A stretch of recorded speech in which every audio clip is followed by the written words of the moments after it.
The Xbox partner preview had everything. New roguelikes, new deck builders, new deck building roguelikes, and naturally a few Souls-like sprinkled in. These are my standouts, and the L's that made me question why they were even in the show. Xbox dropped a partner preview at the end of November, packed with third-party reveals. I usually watch these for the one or two cool surprises, and the release dates for games that will end up getting delayed so long I'll forget they ever existed. But not this time. This video breaks down my standouts, and the L's of the show, the standouts. Armatus. Armatus opened the show with a grim-dark post-rapture Paris overrun by demons, and the leftovers summon Armatus to push them back. I'm calling him that because that's what he looks like. It's a roguelike shooter where every run feeds you a mix of upgrades for your arsenal. The back and forth between gunplay, melee, and dodging in the trailer instantly gave me Returnal vibes, which is a great game, just without the full bullet hell insanity. What are these character designs though?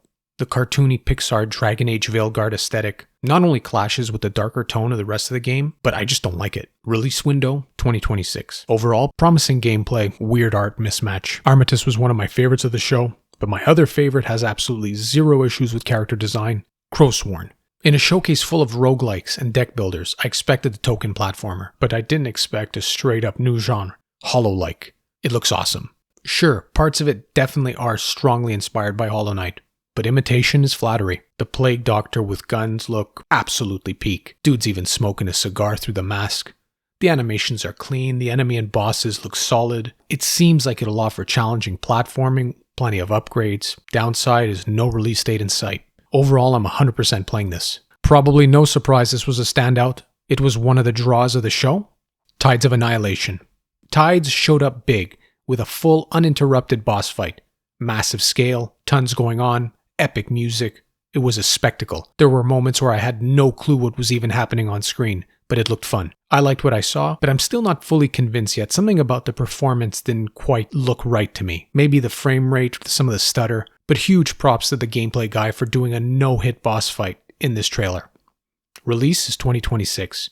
Overall, flashy epic scale, but I may have to watch Digital Foundry for the performance review. Lastly, Reanimal. We finally have a release date for Reanimal, easily one of the most unique games shown. Not a roguelike, not a deck builder, so it already stands out. It's a two-player co-op horror adventure from the creators of Little Nightmares, and the whole presentation also reminded me of Inside. It's built with co-op in mind, though you can play solo, and I'm really happy local couch co-op is an option. I feel games like It Takes Two, Split Fiction have really brought couch co-op experience back in a serious fashion and not just a shitty add-on. Release date February 13, 2026. Overall, I will be checking out the demo, which is out now. The honorable mentions that didn't quite make my standout list. Vampire Crawlers, my deck builder of the show.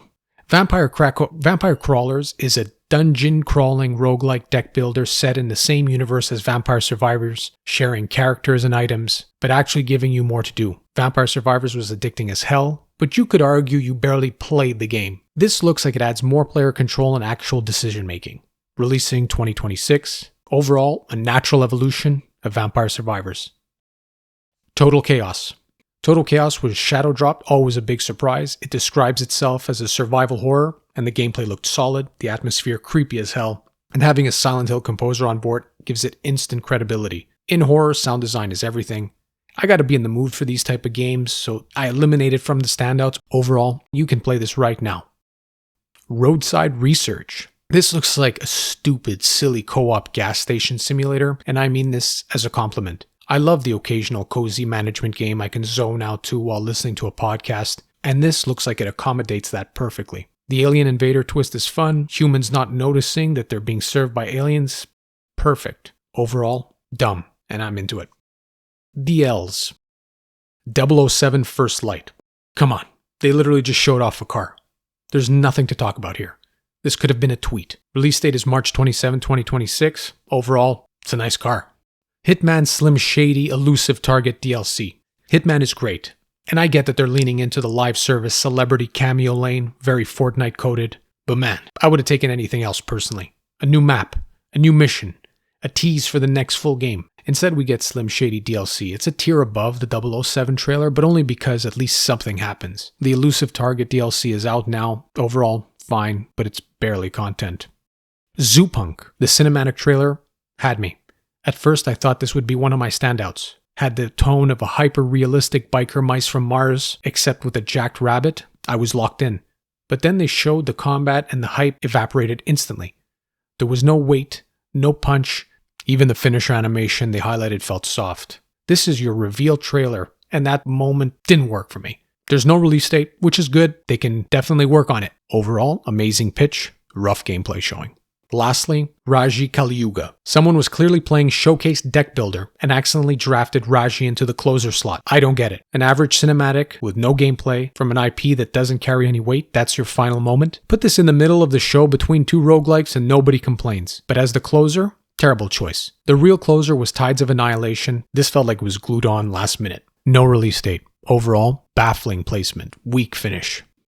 Despite the overall state of Xbox, they still put together reliably good shows. And this one was alright. What were your standouts and your L's of the show? Am I completely off with my choices? Let me know. If this entertained you at all, a like and a sub goes a long way and really helps the channel grow. I appreciate it. Thanks for watching. Take care.